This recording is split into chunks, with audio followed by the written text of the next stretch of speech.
Olá! Hoje a gente vai conversar sobre algo que afeta muito a gente.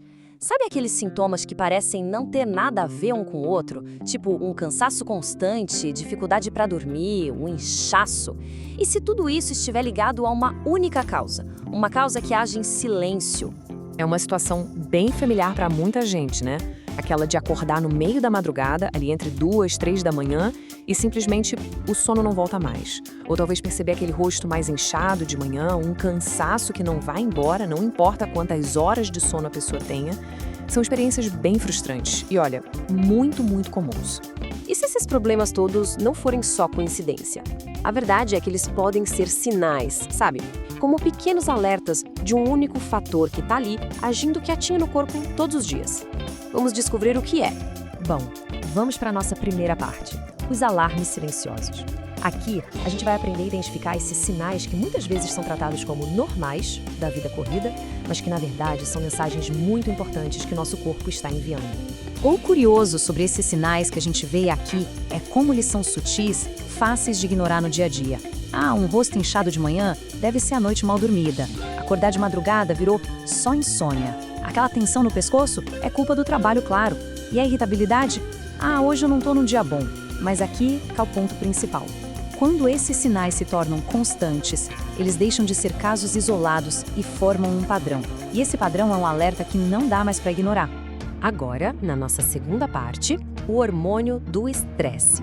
Afinal de contas, o que está por trás desses sinais todos? A resposta é o cortisol.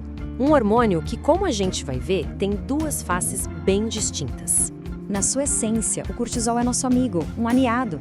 É ele que nos dá aquela energia para levantar da cama de manhã, que ajuda a gente a lidar com o estresse pontual e a reagir a uma ameaça. É basicamente um mecanismo de sobrevivência fundamental, projetado para nos proteger. E aqui nesse quadro fica bem claro onde mora o problema. O cortisol foi feito para agir em picos curtos, sabe? Uma resposta rápida a um perigo imediato.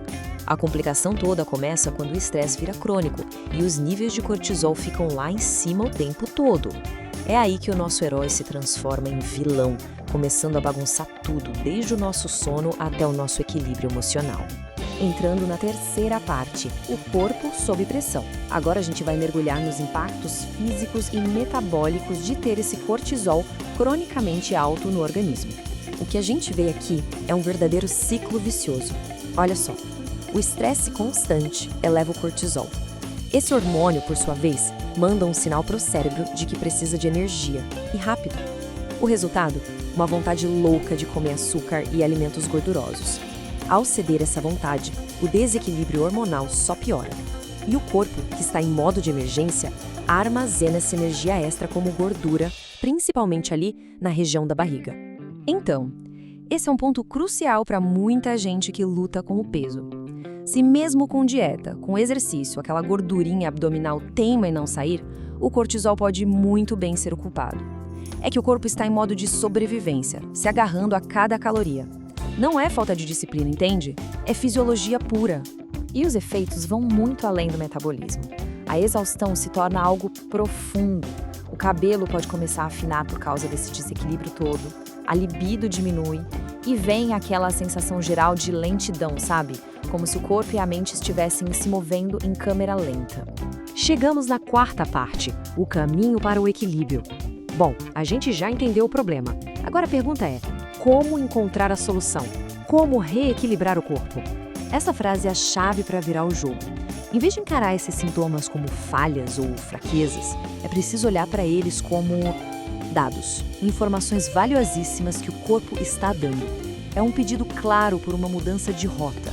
As causas são bem claras e, o mais importante, elas são gerenciáveis. Ter o cortisol alto não é uma sentença, é uma consequência direta do estilo de vida, de como o estresse é gerenciado, da qualidade do sono e da nossa alimentação do dia a dia. A recuperação se apoia nesses 4 pilares.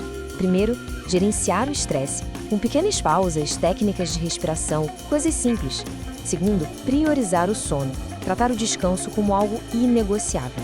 Na nutrição, focar em alimentos que estabilizam o açúcar no sangue.